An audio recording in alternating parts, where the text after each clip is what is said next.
to talk real people, real lives. Today, I want to talk to you about communication, how to become a competent communicator, not just like when you have a meeting, actually in public speaking, also in your everyday communication. It's a huge, huge problem. The three things, they are very important. And number one is listening. Listening is the most important tool because our communication problem is we don't listen to understand, we listen to reply. Do you want to get this one again? We don't listen to understand, we listen to reply. It means when somebody is talking to us, we're already making up our mind what we want to reply to it, what we have to add to it, but it means we are not listening 100% to the other person, what the other person has to say. That is a huge, huge problem. And I really want to go out and test it, talk to someone, and then ask a question about the topic you've been just talking about it. And I guarantee you this person cannot answer you the question because the person didn't listen properly. So listening is huge in every relationship, and don't assume things.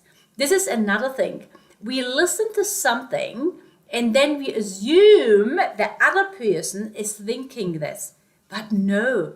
Everyone thinks totally differently. As an example, honestly, I'm a really good listener and I actually read and listen between the lines as well. This is what I like doing my coaching. It's just making a difference to other people and seeing the aha moment in them is just priceless.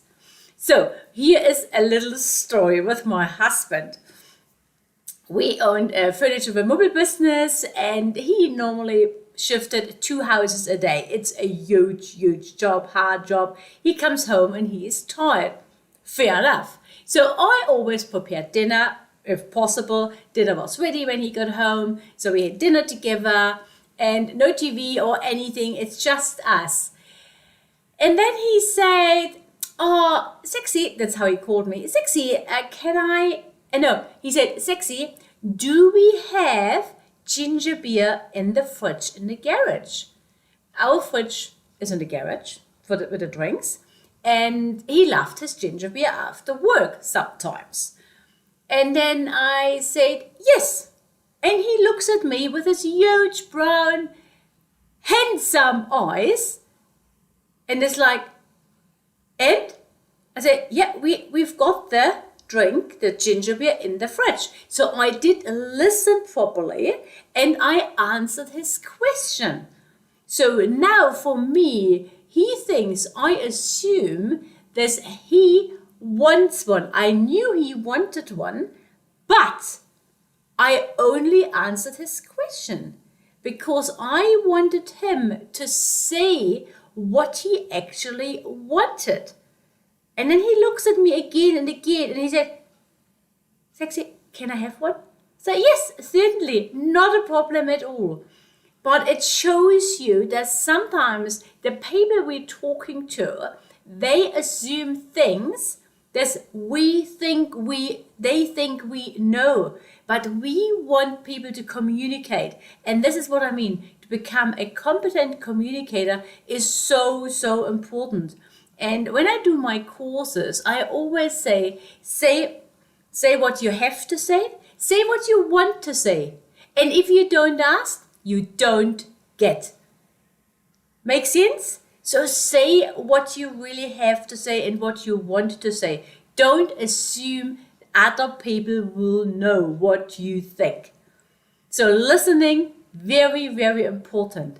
Number 2, the most powerful tool in communication is the pause. What I just did. The pause is so powerful. Instead of using all those filler words, and, you know, so many people have those filler words. Pause. and start again. Take a deep breath and start again. You can practice with your partners, or if you have children, practice with them. Say, Paul, and then you stop.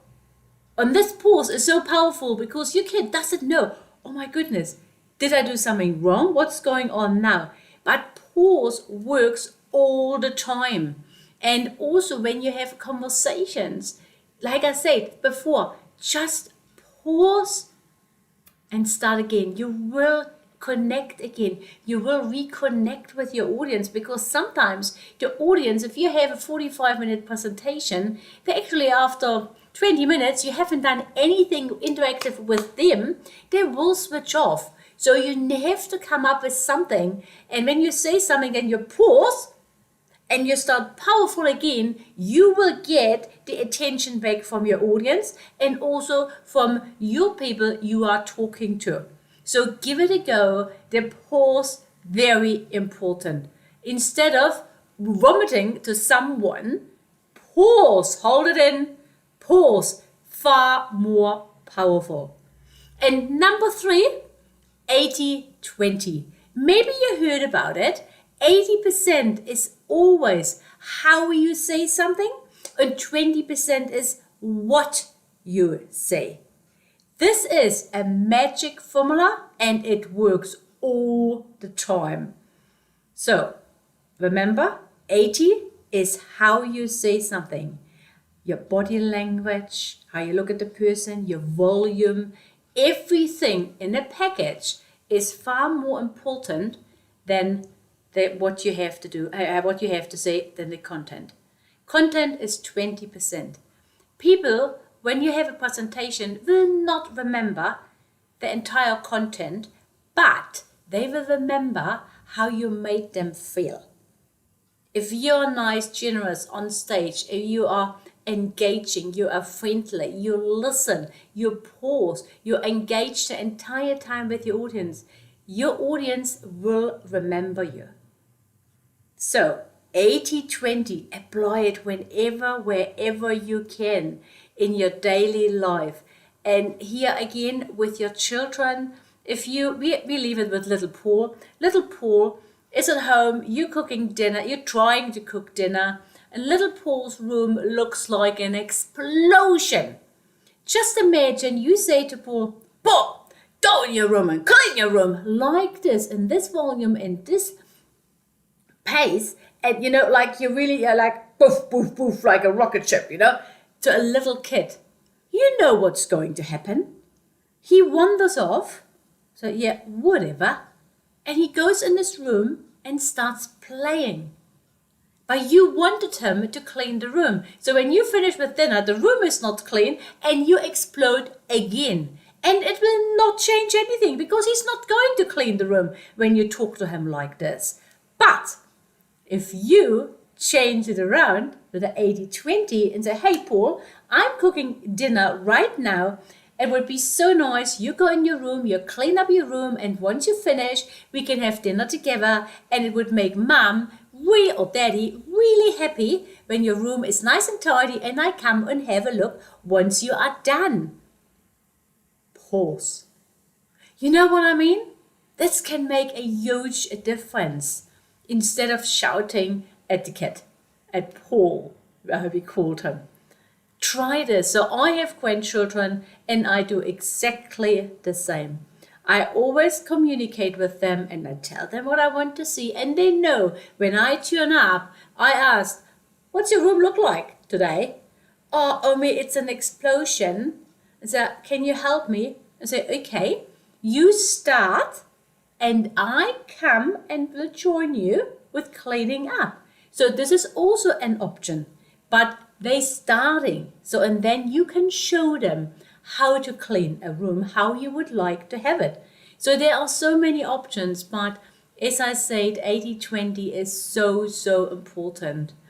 And another little example, like when you go and you bought something and you're not happy with the quality or it broke already and you have to bring it back to the shop. And just imagine wandering in the shop, your blood pressure up when you put it on the teller and then, yeah, I'm not happy with this, it's broken already, da. The shopkeeper will not be happy when you come in with an attitude like this. But if you walk in and say, hey, I just bought this product, it's actually a really good product, but unfortunately it broke down. So what are the options? What can we do? I would actually love to have a replacement for it. So nice, but still determined, and 80-20. And I guarantee you 99.9% you will get a replacement.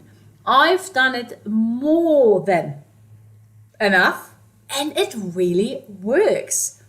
80-20 is important. So all three things in our communication, you remember: listening, the pause, and 80-20.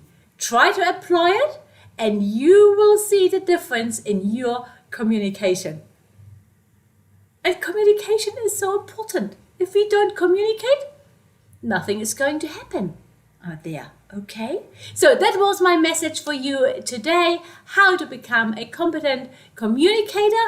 I hope it helped you a little bit. Write a comment if you feel like it. Communication, as we say, can also be done in writing. And remember, we are all sitting in the same boat. We are on this journey together. Start the conversation, share your thoughts, and most of all, subscribe to our channel. Enjoy life, live in the moment, and most of all, be unstoppable. You are worth it, and it's all that matters. Hey, it's time to talk. Bye for now, and I will see you next Tuesday. Have an amazing week and happy communication. Bye-bye. Remember, subscribe to our channel, otherwise you're going to miss some really cool episodes.